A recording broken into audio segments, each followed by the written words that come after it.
Qizlar, bugun men qoqigul haqida gapirmoqchiman. Qoqigul. Qoqigul bu adovanchik deyiladi rus tilida. Butun internet tarmoqlarida qoqigul haqida gapirilmoqda. Lekin qoqigulni ayollar uchun qanchalik foydali ekanligini gapirilmayapti. Mana shu qoqigul ayollarga shunchalar foydaliki, mana shu gullarini 4-5 tasini terib, choy qilib damlab ichsangiz, bu birinchidan tarkibida kaliy, kalsiy, vitamin B gruppa, juda ham oqsilga boy. Buni yana bir eng afzal xususiyatlaridan biri qon bosimini tushiruvchi xususiyati bor. Davleniya oshganda bemalol damlab ichsanglar bo'ladi. Qon tomir kasalliklari, yurak kasalliklarida juda foydali. Bu guli haqidagi xususiyatlari. Mana bu navdasi bor-ku, urug'lagandan keyingi navdasi.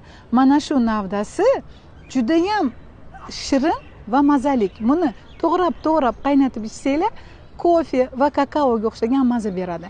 Bu ham juda ham energetik manbai hisoblanadi.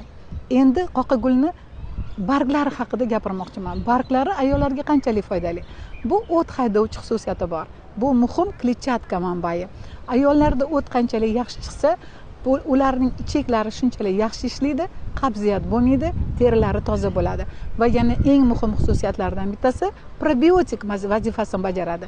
Sorbent vazifasini bajaradi. Demak, jigarda tozalash, jigarda detoksikatsiya funksiyasini bajarar ekan. Mana shu qoqigulni ildizi haqida gapirmoqchiman.